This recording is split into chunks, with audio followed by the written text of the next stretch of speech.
It's a pretty crunchy sugar. Let's go back to these. You guys do want this.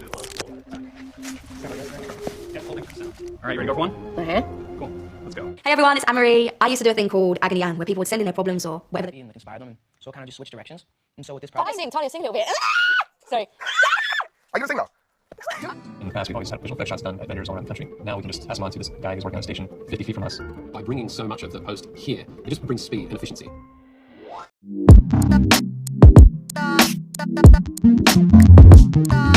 Congratulations, we're about to get the double of the second part of this. Feels like a concept to me. 100%. I don't know if Sire's the front and Aries is the back or the other way around. I'm not really sure. They're kind of like two personalities. You know, it's kind of like the angel and the devil on my shoulder. And Sire's the angel. Without a doubt. Yeah, and Sire... That's a soft and beautiful and sensitive album. Man. Totally, man. And that's what it's all Falling about. is like, yo, that's deep. Yeah.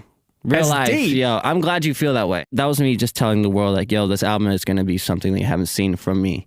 Sire is, the nice one, kind of the more sensitive one. And Iris is just kind of like, doesn't really care at all. I feel like you've been searching through your sensitivity, your empathy, your emotion as a young person. Definitely. Getting to a point where it's like, all right, I'm doing enough good for the world and I've learned enough as an artist. And stop me if I'm wrong here, but all of y'all, I'm coming to take the crown. 100%. I just being so emotional for so long, and talked about all of my feelings for so long. Because you feel things real deep, don't you? I feel a lot of things. We all do. I'm just really honest about all the things that I feel. And for me, I have to show that other side. Congratulations on Misfits, bro. You guys have landed this thing. It's beautiful. There's real wisdom in there, and there's real growth, and there's real desire to use the music in order to reach a deeper and more meaningful conversation. 100%, that's really what it's all about. How do you balance that when you're running around, you're doing important things with the water company and what's going on in Flint? You're going out there and talking about the environment, ecological situations, meeting with corporations, trying to change the mentality. How do you find a balance for that? It's about setting together the right teams. We have our company 501c3, which just did the water boxes in Flint. We have a team for that. For Misfits Rep, whether it's Misfits Rep clothing, whether it's Misfits Rep music, we have two separate teams for that.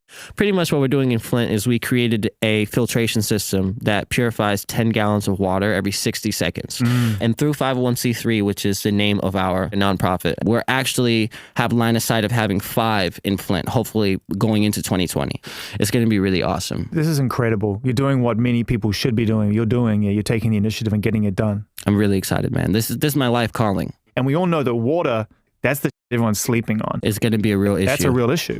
So much of our planet is covered in water, but less than 1% of that water is drinkable. That's right. I just read an article that Kentucky is now having a Flint type problem with their pipes with lead. New Jersey just sent out a mass email to everyone that lives in the specific area of New Jersey saying that there's now a lead problem in New Jersey. So at 501c3, we're monitoring Kentucky, we're monitoring New Jersey, and we're continuing to monitor Flint. My biggest dream is to have an off-grid water box in Africa. Do you get a chance to be a kid still? You're only 20 years old. I mean, do you do kid stuff? Yeah, I do kid stuff. In fact, I just fell on my bike the other day. I feel like that's my way of being a kid. It's just riding around on my electric bike and skateboarding and surfing. But was it tough for you when you just wanted to be an artist? And those years when you were making great records, but you were searching, and yet people are kind of positioning you as someone that you are, but you don't want to be known as. Totally. Were there moments when it was tough? There was moments when there's tough where you're young, you're trying to figure out who you are, and everyone's telling you who you are, but they're also already telling you that you're already inspiring their kids. That was a little bit difficult, but I just take those times to really just get away from the world. I haven't been on Instagram for the past 8 months. I figured out I couldn't do it. So what was the tipping point? Me getting in arguments with people off of Instagram. My friend just posted something and I don't want to be friends with them anymore because of what they posted. Because I felt like it was disrespectful for some reason, or I felt like it was discriminating, or, it wasn't politically correct or whatever. But this person is my cousin.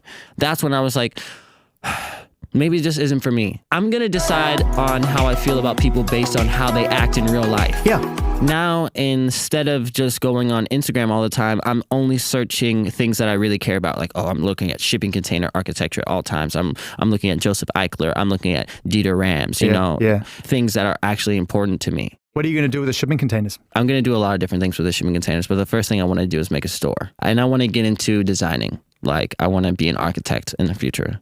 I'm going to keep making albums, but but I'm going to be an architect when I'm like 31. We're excited, bro. We're excited for what's happening right now. I'm so excited. I want to talk about this album. Okay. So let's talk a little bit about like some of the people you brought in to get Iris moving. I started it off with, just getting in with Willow, getting the vocals I needed from her. She starts off every one of my serious albums. I got in with Lido, who produced Blue and so many things, 90 on my last album, Hope. Like, Lido is the guy, anytime I'm doing a really serious project, I work with Lido too. Mm-hmm. Everything is Sire in reverse, down to the name. Mm-hmm. The first 4 songs on Sire is Blue. Mm-hmm. The first 4 songs on this album is Pink. Mm-hmm. Lido, me, Willow, Tyler Cole, Harry, Teo, it's like gang. Whole gang is coming back together, like, trying to be on some Avengers shit for Pink. Mm-hmm. And then we immediately go into a song called Noise featuring Tyler, the Creator, which is the homie, and like it might be the most talked about song of the album.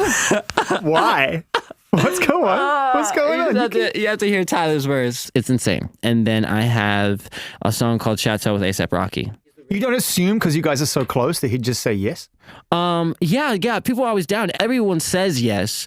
You know what I'm saying? But how many people actually like record the verse when you send it to them? It doesn't always happen. Like, I got Tyler's verse like so last minute, like right at the deadline of the album. Are you the same? Like, I know you're on this Christian Rich thing, but I mean, you don't seem to show up on too many people's things. No.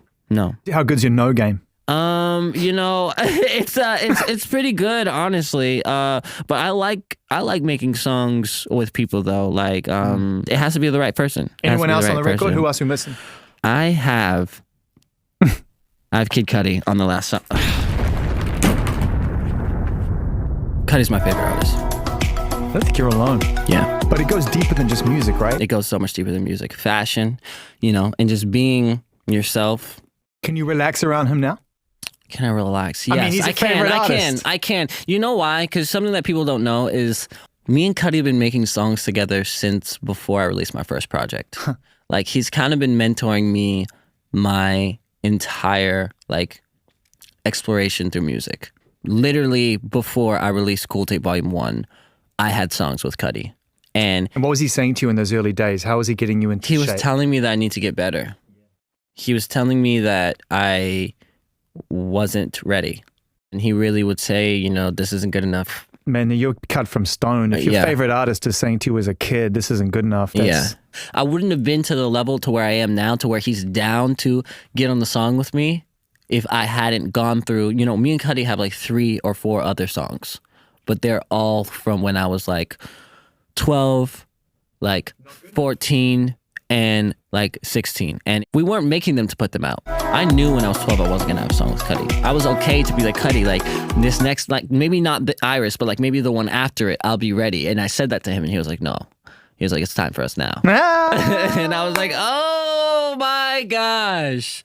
I also want people to know that there's just a flat out punk song on this album, and it's called Fire Department. You are 100% to kids out there, to my kids and their friends, a punk rock icon. Wow. Thank you. Unafraid to stand up and say, nah, these corporations it's straight bullshittery. I'm going to do it my way. Facts. I'm going to dress how I want to dress. I'm going to say what I want to say. And I'm going to put music out there and I'm going to grow in public. So this is the first time we've ever dived in deep. 100%, bro. And this space is amazing. And I peeped that you got the special Apple tables that, like, I've asked about these tables before. And, like, you can't, like, you have to be, like, really special to have them. You've done a lot of good things for Apple recently. Maybe you could get, like, a nod. I would love just, like, a little table, you know what I'm saying? Jaden got a little Apple table, you know what I mean?